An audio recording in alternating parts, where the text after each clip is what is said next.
Bonjour les mamans, je suis très heureuse de vous retrouver aujourd'hui. Nous avons un superbe thème à aborder qui s'intitule « Qui dirige ton système de pensée ?» C'est très important ce thème. On en fait peu de cas, mais je vous assure que si vous découvrez qui dirige votre système de pensée, vous saurez vous en sortir face à n'importe quel problème que vous rencontrerez dans votre mariage. J'aimerais vous raconter une petite histoire très rapidement. Il y a quelque temps, j'étais confrontée à tellement de choses au travail, tellement de stress, tellement de problèmes. Et là, je me suis dit, tiens, il faudrait que je prie. C'est en prière que le Seigneur me révèle, me demande d'aller lire l'histoire de la multiplication de pain. J'ai relu l'histoire. C'était l'histoire de la multiplication de pain. J'ai relu l'histoire jusqu'à ce que le Seigneur me demande de relire encore pour que je comprenne le message qu'il y avait dedans et qu'il voulait me faire passer. J'ai finalement compris que le Seigneur voulait me donner la marche à suivre que Jésus nous avait montrée dans l'histoire de multiplication de pain. Cette marche à suivre qui l'a aidé à résoudre autant de problèmes parce que 5000 hommes, c'était comme 5000 problèmes. 5000 hommes, et puis sans compter les hommes ou sinon les femmes et les enfants, c'était autant de problèmes et Jésus a réussi à les résoudre un à un et finalement, il en restait même un petit peu de panier et quand j'ai compris l'histoire, cela a bouleversé ma vie et je sais que je peux prendre autant de choses. J'arriverai à suivre le schéma de Jésus. Ce n'est pas ça l'histoire que je raconte aujourd'hui.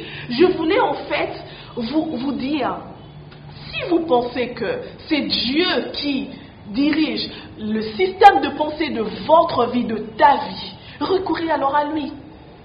Il a mis toute la Bible a toutes les histoires, à chaque moment, à chaque instant, des histoires qui peuvent vous accompagner sur différents domaines de votre vie.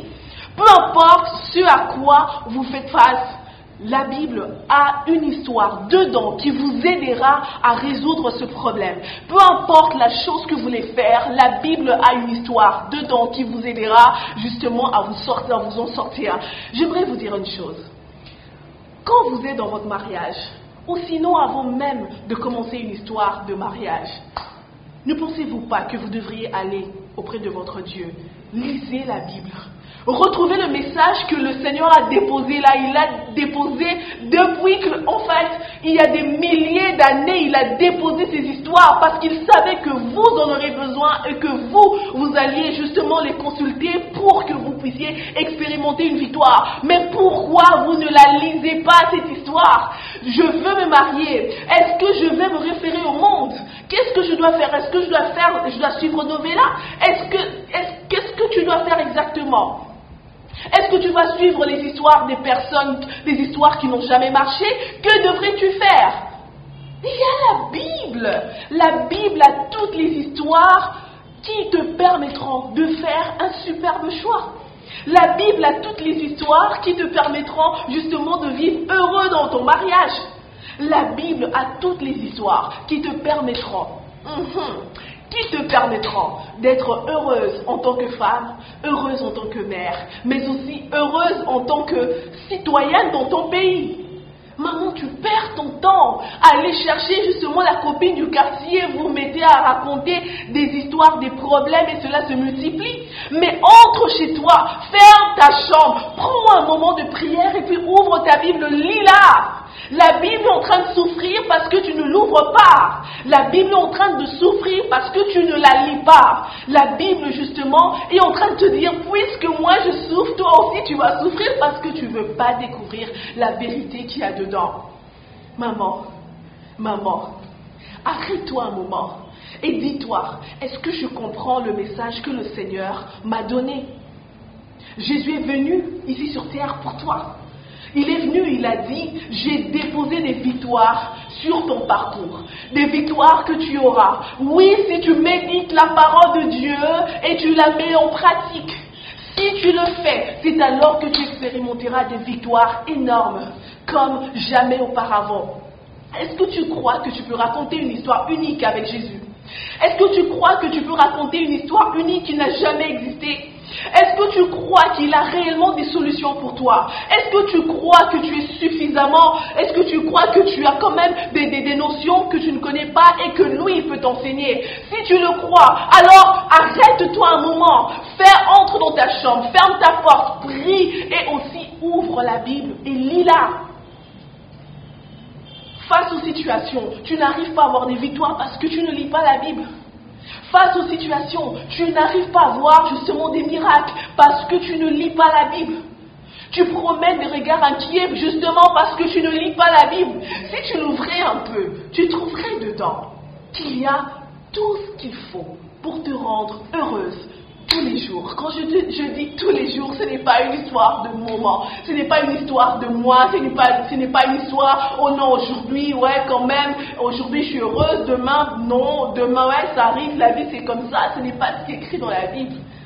Dans la Bible, ce qu'il y a dedans, c'est que Jésus est en train de dire, regardez bien, Matthieu 5, je veux quand même qu'on y aille, Matthieu 5, les béatitudes, il n'y a eu aucun moment, même dans l'affliction, aucun moment, même quand tout va mal, même quand on vous insulte, il n'y a eu aucun moment où Jésus dit que vous allez être malheureuse.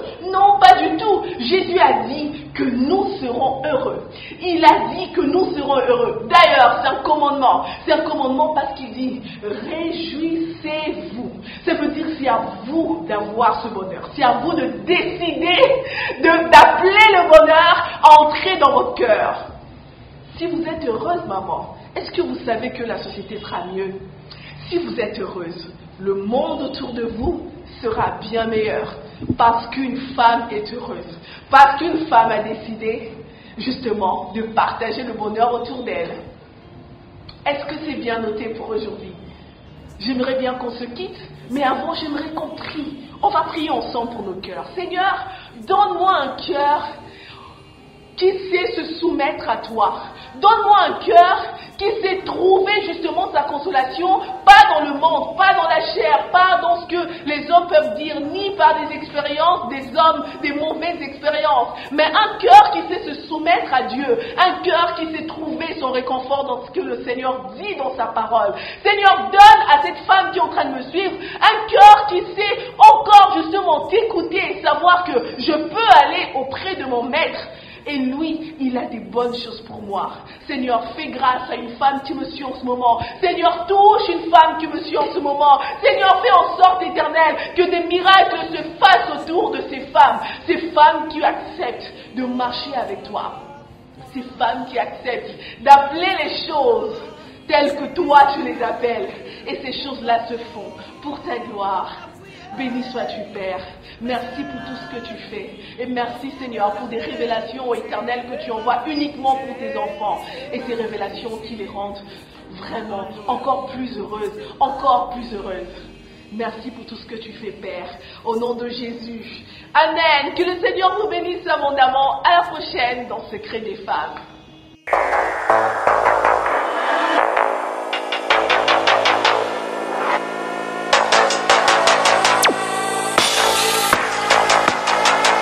Audio Jungle.